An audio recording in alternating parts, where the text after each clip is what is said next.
Imagine you've finally done it. You got the promotion, you aced the exam, you launched the project everyone is praising. To the world, you are a success, but to you are a thief.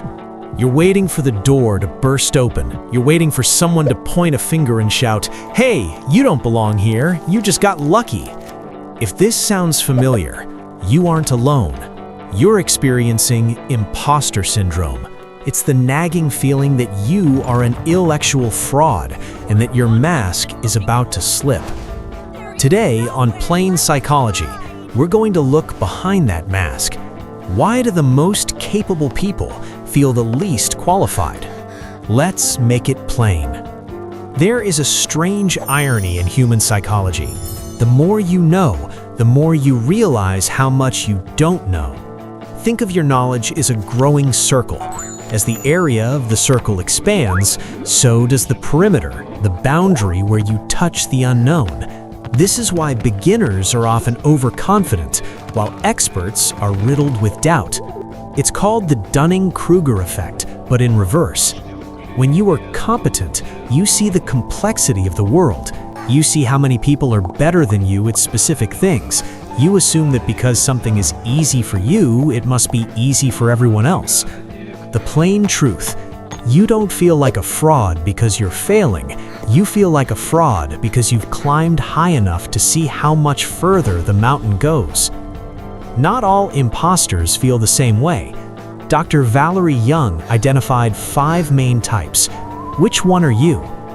The perfectionist. You set impossibly high goals. Even if you succeed 99%, you obsess over the 1% you missed. To you, anything less than flawless is a total failure. The superhuman. You feel you must work harder than everyone else to prove you aren't a fraud. You stay late, you take on every task, and you're headed straight for burnout. The natural genius. If you don't get something right on the first try, you feel like a failure. You think real talent should be effortless. You feel that asking for help is a sign of weakness. If you didn't do it all by yourself, it doesn't count. You feel like you need to know everything before you can speak. You spend your life collecting certifications, but never feel ready to start. Recognizing your type is the first step to taking the power back from the voice in your head. So where does this come from? Sometimes it's our childhood. Maybe you were the smart one or the artistic one in the family, and you feel you have to maintain that label at all costs. But a huge part is social comparison. We live in an era of the highlight reel. When you look at others, you see their finished product, their polished, edited, successful self. But when you look at yourself, you see your behind-the-scenes footage. You see the messy drafts, the late-night anxieties, and the mistakes. You are comparing your internal chaos to everyone else's external order. The plain truth, everyone is winging it. Some are just better at pretending they aren't. You might never fully cure imposter syndrome.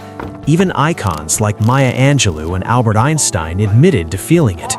The goal isn't to kill the feeling, it's to change your relationship with it. First, name it. When that voice says, "You're a fraud," answer back, "Ah, my imposter syndrome is acting up again. That means I'm doing something challenging." Second, fact check. Your feelings are not facts.